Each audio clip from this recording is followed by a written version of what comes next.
Assalamualaikum warahmatullahi wabarakatuh. Halo, selamat pagi semuanya. Apa kabar? Semoga dalam keadaan sehat ya. Oke, sudah siap belajar hari ini? Pastinya sudah siap ya. Dan jangan lupa siapkan alat tulis kalian. Oke, kita mulai ya. Sebelumnya, seperti yang kita tahu bahwa setiap manusia memerlukan orang lain untuk memenuhi kebutuhan hidupnya. Untuk memenuhi kebutuhan hidupnya, manusia harus berinteraksi.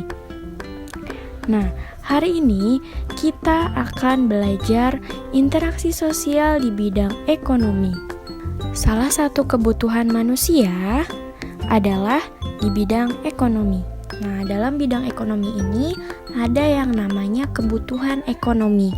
Kebutuhan ekonomi merupakan kebutuhan dasar setiap manusia. Kebutuhan ekonomi meliputi pemenuhan kebutuhan sandang atau kebutuhan pakaian, kebutuhan pangan yaitu kebutuhan makanan, dan yang terakhir kebutuhan papan yaitu rumah atau tempat tinggal. Sebagai contoh, buah merupakan makanan kaya serat. Saat kita membutuhkan buah, kita akan membeli buah dulu di toko atau di pasar. Nah, transaksi jual beli dengan pedagang merupakan contoh interaksi sosial dalam bidang ekonomi.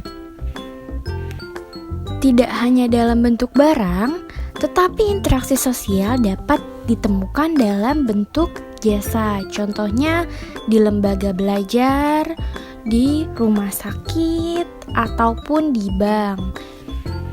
Sekarang kita lanjut interaksi sosial dalam berbagai bidang. Yang pertama ada interaksi sosial di bidang sosial budaya.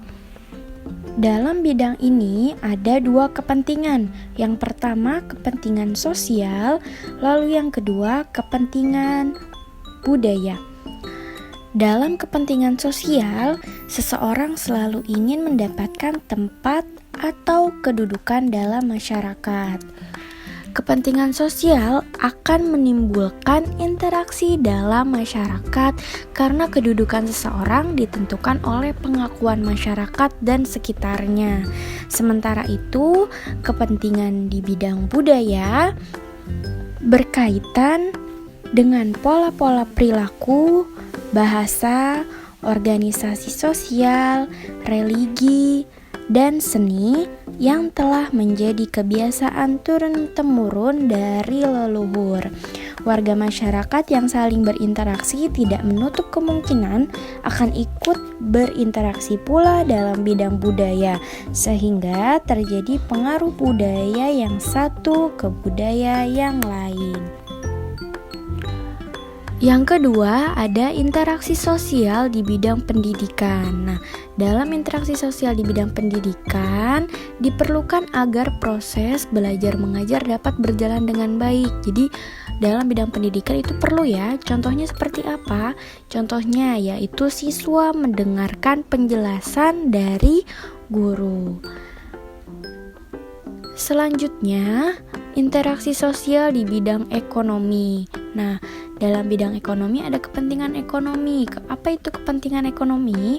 Kepentingan ekonomi adalah kepentingan seseorang yang saling bergantung satu sama lain. Contohnya, interaksi jual beli di pasar atau tempat perbelanjaan atau tempat yang mengandung unsur jual beli. Lalu yang keempat, ada interaksi sosial di bidang moral. Dalam bidang moral ada yang namanya kepentingan moral. Kepentingan moral berangkat dari keprihatinan akan rendahnya situasi moralitas masyarakat di wilayah tertentu. Situasi yang demikian mengunggah para pemerhati sosial untuk menggalang kegiatan moral agar mutu masyarakat meningkat. Contohnya seperti siar agama, pelatihan keterampilan masyarakat, dan pembinaan masyarakat oleh pemerintah. Dan yang terakhir, interaksi sosial di bidang politik. Dalam bidang politik, ada yang namanya kepentingan politik yang digunakan oleh para anggota pemerintahan dan anggota partai politik untuk menjalankan kekuasaan negara. Kita lanjut. Interaksi antar warga masyarakat terjadi dalam berbagai bidang seperti sosial dan ekonomi. Interaksi antar warga masyarakat terjadi karena beberapa faktor. Yang pertama, yaitu perbedaan kandungan sumber daya alam pada setiap daerah.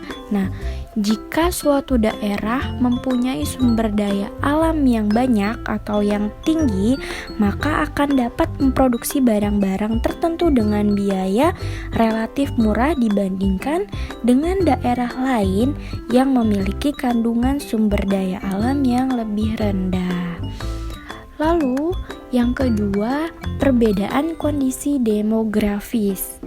Perbedaan kondisi demografis adalah perbedaan tingkat pertumbuhan dan struktur kependudukan, perbedaan tingkat pendidikan dan kesehatan, perbedaan kondisi ketenaga kerjaan, dan perbedaan dalam tingkah laku dan kebiasaan, serta etos kerja yang dimiliki masyarakat daerah bersangkutan.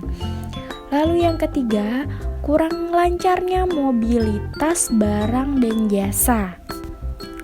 Kurang lancarnya mobilitas barang dan jasa dapat pula mendorong terjadinya peningkatan ketimpangan pembangunan antar wilayah. Mobilitas barang dan jasa ini meliputi kegiatan perdagangan antar daerah dan migrasi, baik yang disponsori pemerintah atau transmigrasi atau migrasi spontan. Yang keempat, konsentrasi kegiatan ekonomi daerah atau wilayah. Pertumbuhan ekonomi daerah akan cenderung lebih cepat pada daerah yang konsentrasi kegiatan ekonomi yang cukup besar. Lalu yang terakhir, ada alokasi dana pembangunan antar daerah atau wilayah. Oke, sekian video pembelajaran kali ini. Semoga kalian paham ya dengan penjelasan hari ini. Jika kalian suka dengan video ini, jangan lupa di like, comment, share, and subscribe. Selalu jaga kesehatan dan tetap belajar online di rumah aja. Wassalamualaikum warahmatullahi wabarakatuh.